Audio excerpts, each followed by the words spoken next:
मैं धर्मेश कुंदवाल, लक्ष्य coaching institute Srinagar. और आज हम टॉपिक को थोड़ा सा हट के एक कोविड सीरीज, जैसा आपको पता है कि कोरोना का जो संक्रमण है और इस दौर में कई क्वेश्चन ऐसे बनेंगे जो आपके एग्जाम्स के प्रोस्पेक्टस से बहुत इंपॉर्टेंट हो जाएंगे।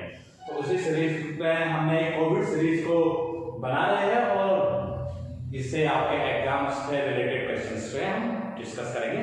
तो आज हमारा पहला जो टॉपिक है वो टॉपिक आपको एक जनरल इंफॉर्मेशन देगा कि ट्रांसमिशंस ऑफ डिजीजेस, बीमारियों का जो संक्रमण होता है वो किस तरीके से होता है, क्या क्या स्टेजेस में वो अलग अलग रूप लेता है, इस चीज पर हम डिस्कस करेंगे और जानेंगे कि किस स्टेज में क्या क्या प्रिकॉशंस अपनानी पड़ती है। तो ज्यादा टाइम न लेते हुए हम अपना वीडियो स्टार्ट करते हैं।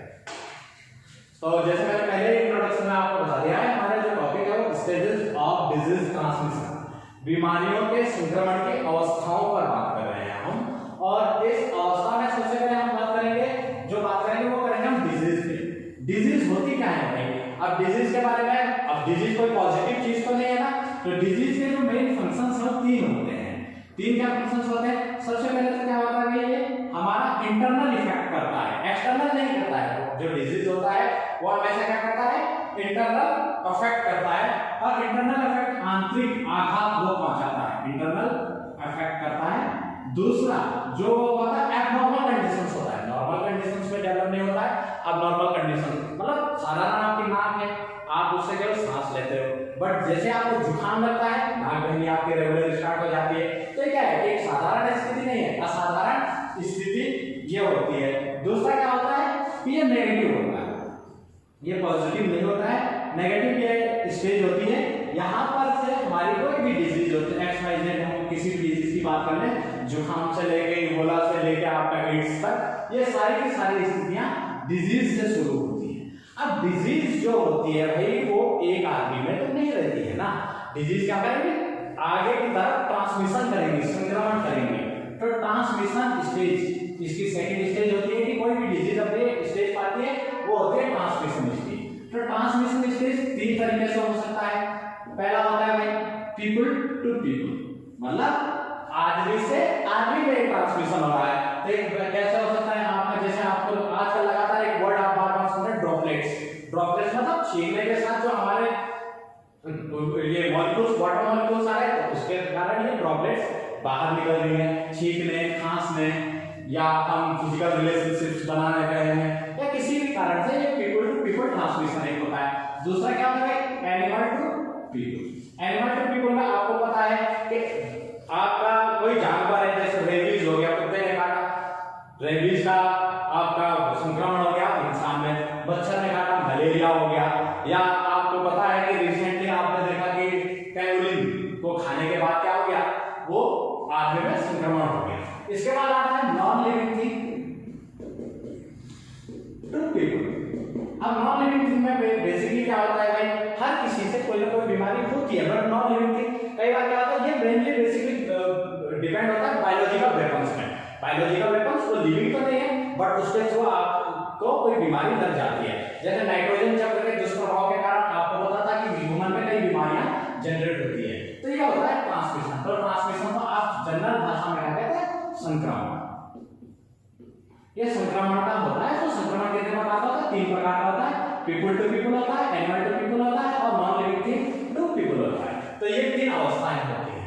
तो ट्रांसमिशन के बाद जो स्थिति आती है वो आती है भाई, वो आपका होता है स्पोरेडिक कंडीशन। स्पोरेडिक कंडीशन या इसको विकिरण स्थिति भी कहते हैं, जब कुछ पीपल्स में बीमारी के कॉमन सिम्टम्स पाए जाने लगते हैं, तो उसको क्या कहते हैं, स्पोरेडिक कंडीशन। स्पोरेडिक कंडीशन में आपका क्या होता है, लोगों के एक समूह में, एक छोटे से समूह में आपको एक कॉमन बीमारी कैसी होगी, कॉमन बीमारी होगी, और उस कॉमन बीमारी का आपको लक्षण दिखने लगेंगे। तो वो स्थिति क्या होती है आपकी, इसको स्पोरेडिक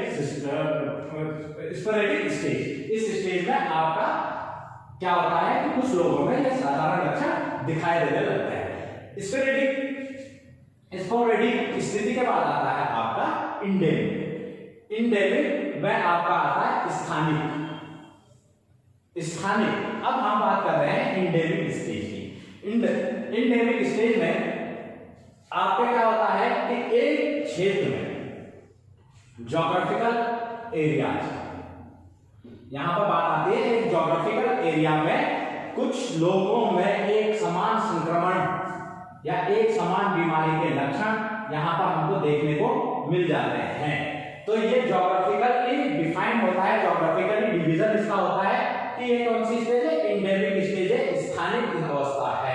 और स्थानिक अवस्था भी 3 प्रकार से हमारी बटी हुई होती है।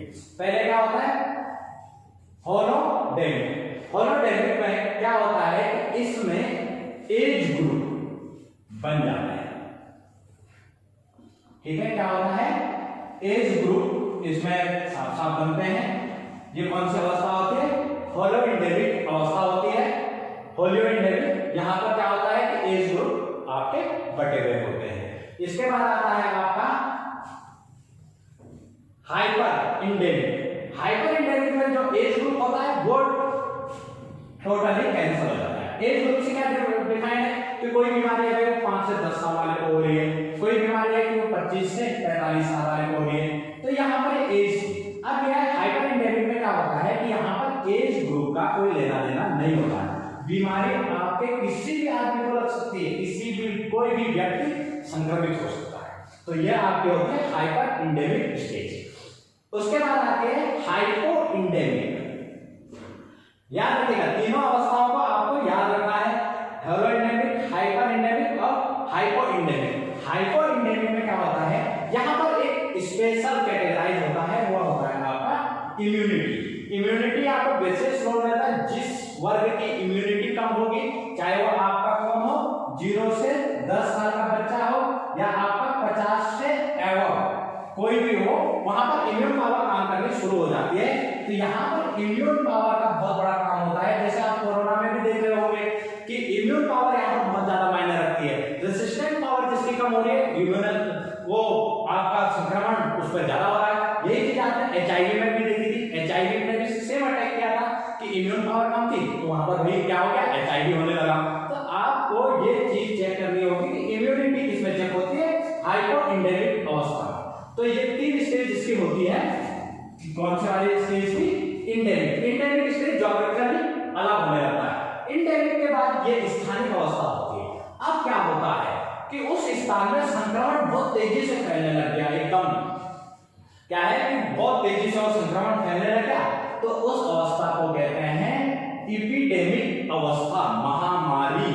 क्या बोलते हैं उसको, महामारी कहते हैं, एपिडेमिक, ठीक है। एपिडेमिक अवस्था में क्या होता है भाई कि एक ज्योग्राफिकल एरिया में, पर्टिकुलर ज्योग्राफिकल एरिया में बहुत सारे लोग उस महामारी से, उस बीमारी से क्या हो गए हैं, ग्रसित हो गए हैं।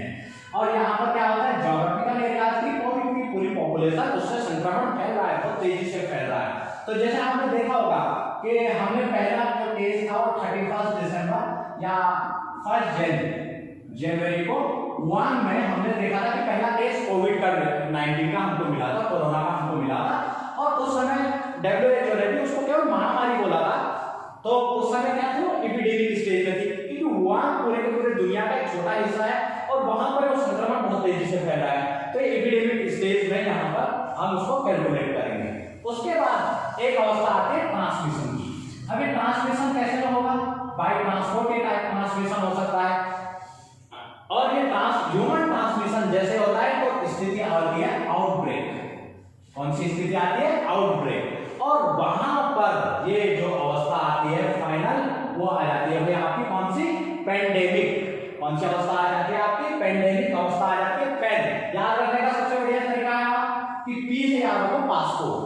पासपोर्ट याद हो जाएगा आपको तो समझ लीजिएगा कि याद रखना है कि वो सर्वव्यापी हो चुकी है। अब यह अवस्था क्या है, सर्वव्यापी। जैसे आपको पता है कि 11 मार्च को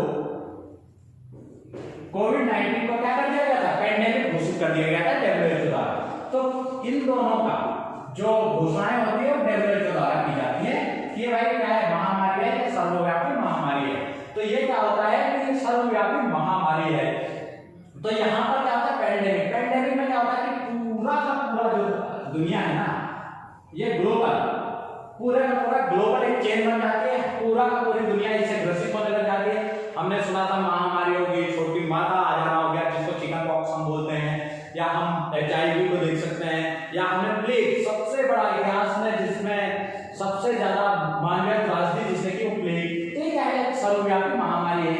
तो यहाँ पर ये फाइनल स्टेज होती है किसी भी डिजीज के ट्रांसमिशन की, जो क्या कहलाती है, पेंडेमिक कहलाती है। पेंडेमिक अवस्था सर्वव्यापी अवस्था कहलाने लग जाती है। ठीक है, अब आता है इसमें सवाल कि ट्रांसमिशन को कितने तरीके से ये फैल रहा है। तो ट्रांसमिशन आपको पता है कि मैंने बता दिया कि ह्यूमन टू ह्यूमन है, बट पेंडेमिक में क्या होता है कि इसमें सबसे बड़ा रोल आता है ट्रांसपोर्ट। जैसे ही ट्रांसपोर्टेशन होता है, ट्रांसपोर्टेशन किसी के भी थ्रू हो, ट्रांसपोर्टेशन से आपका इंडेमिक एपिडेमिक में बदलता है और एपिडेमिक पेंडेमिक में बदलता है। तो यहाँ पर ट्रांसपोर्टेशन एक बहुत बड़ा रोल प्ले करता है आपको किसी भी डिजीज को फैलने में या फैलाने में। ठीक है, तो इस सीरीज में आज हमारा लेक्चर केवल ट्रांसमिशन ऑफ डिजीजेस था। कल हम इसमें जो बात करेंगे वो बात करेंगे कि हिस्ट्री ऑफ पेंडेमिक्स, इतिहास में जितनी भी बड़ी बड़ी मानवीय त्रासदियां हुई हैं, पेंडेमिक्स हुए हैं, उनके बारे में हम डिस्कस करेंगे। Thank you. और आप लोग पढ़िए, बेहतरीन तरीके से पढ़िए और घर पे रह के सुरक्षित रहिए और ज्यादा से ज्यादा पढ़ाई कीजिए।